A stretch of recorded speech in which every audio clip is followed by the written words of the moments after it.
Michel Thiel, bonsoir. Bonsoir. Bienvenue dans la région stéphanoise. Moi, j'ai pour habitude de poser une première question, c'est comment vous avez trouvé la région. J'imagine que vous connaissez un peu la région, puisque vous veniez chaque année. Alors c'est vrai que cette fois je ne l'ai pas beaucoup visité parce qu'il faisait un temps de chien. Bah, Sous c'est la un pluie temps et la neige, stéphanois, voilà. hein. Mais je viens souvent à Saint-Étienne et voilà, j'ai souvent dit que c'était une région à laquelle j'étais très attaché. Je suis à un âge qui a comme souvenir la grande épopée des Verts des années 70. J'ai parmi mes vrais potes Bernard Lavillier qui est Un pur un Stéphanois. ambassadeur de la ville. Voilà. Et puis la tradition de cette ville, son histoire, sa résilience, tout ça me touche beaucoup. Comment vous êtes arrivé à ce partenariat avec le Festival Art Comique? Ben, c'est Farid, son directeur, qui est venu un jour me voir. On était en plein Covid et comment faire pour avoir un soutien.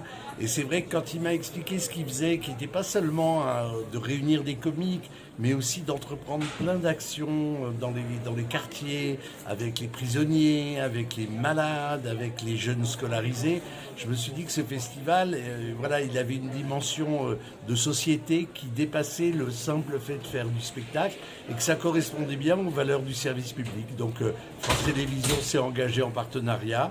Puis comme on est très heureux de ce partenariat, il s'est renouvelé d'année en année. Saint-Étienne, on a une expression qui dit bossaigne. Faire les bossegnes, c'est-à-dire qu'on a la sensation qu'on est tout petit et que personne nous voit. Comment vous nous voyez de Paris et ce festival, comment vous le ressentez, comment vous le vivez, vous, de Paris, avec un œil, j'allais dire, un peu plus médiatique? Oui, bah, c'est sûr que dès qu'on est à Paris, on a l'impression qu'il n'y a que Paris qui existe. Moi, j'ai l'avantage d'être né dans un petit village du midi de la France, donc je sais aussi la morgue des Parisiens sur le reste du pays. J'ai une grosse affection pour l'OM en football. Je sais aussi ce que veut dire le regard condescendant des Parisiens sur une équipe concurrente. Donc voilà, je pense que j'ai été un peu vacciné du parisianocentrisme. Et c'est vrai que dans ma carrière, les émissions que j'ai faites, je suis toujours sorti de Paris pour aller les faire dans les régions, dans les outre-mer. Quand on veut faire parler les gens, quand on veut voir comment ils vivent, il faut aller chez eux, il faut aller avec eux. C'est pour ça que je suis très fier, par exemple, que dans France Télévisions, France 3 deviennent de plus en plus régionales avec ici. Et c'est aussi une façon de se rapprocher des gens et de casser un peu la distance qui peut exister entre le monde médiatique et la population. Nous, on est un tout petit média, mais je dis souvent que les gens, ce qu'ils aiment, c'est qu'on leur parle d'eux-mêmes. Oui, mais vous avez raison. Et moi, j'ai remarqué, par exemple, quand je déplaçais mes émissions, que les gens ne parlent pas de la même façon quand vous les réunissez dans le bistrot où ils ont l'habitude d'aller, ou vous les faites monter à Paris, ils sont endimanchés, cravatés, dans un milieu qu'ils ne connaissent pas du tout. Et en fait, la parole n'est pas la même. Donc c'est à nous de nous déplacer. C'est pas démagogique, hein, c'est à nous de nous déplacer et de faire vivre ces débats ou cette dimension culturelle là où elle se place et pas forcément tout ramener à Paris.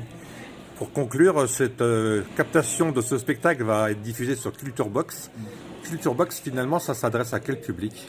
Alors Culture Box, c'est une chaîne vraiment d'exposition de la culture sous toutes ses formes, puisque ça va de l'opéra à la comédie française, en passant par le stand-up, les concerts de rap ou de variété. Ça s'adresse absolument à tout le monde. Ça s'adresse à ceux qui veulent soit se conforter dans leurs préférences culturelles, soit découvrir d'autres genres. Et on a une telle palette de propositions que franchement, allez-y, grappillez ce qui vous plaît, délaissez ce qui vous plaît pas, vous n'aurez pas un pistolet sur la gorge. Ce sera d'autant plus facile qu'on passe du canal 14 au canal 4 à partir du mois de juin. C'est ce que j'allais Donc dire. en zappant, vous allez pouvoir trouver. Même moi qui m'occupe de cette chaîne et qui l'ai créée, il m'est arrivé de rentrer le soir, d'ouvrir et de tomber sur un documentaire dont j'ignorais l'existence. Voilà, c'est plutôt une curiosité un peu stimulée qu'on essaye de faire. Est-ce que vous êtes content de l'audimat des précédentes éditions chez Bonfeu-Joie? Oui, mais vous savez, justement, l'intérêt de la culture, c'est à France Télévisions, c'est qu'on n'est pas soumis à une pression de l'audimat. On sait très bien qu'un concert classique ne va pas faire autant qu'un jeu de Nagui, mais quand vous réunissez 800 000 téléspectateurs sur un opéra, est-ce que vous vous rendez compte le nombre de stades de France que ça représente? Et donc, tout est une affaire de jauge. C'est-à-dire que ce qui va être considéré par les professionnels de la télé comme une petite audience pour les gens qui font de la culture et de la création, c'est une fenêtre énorme. Et ici, on a vraiment eu toujours, alors en plus Culture Box sur Canal 14, on n'avait pas un audimat très précis, mais on sait que les spectacles d'humour, c'est 200, 300, 400 000 téléspectateurs par émission, donc ça nous va très bien. C'est énorme. J'ai une dernière question avant de vous libérer. Quand on fait le bilan de votre carrière, quelle est la chose dont vous êtes le plus fier?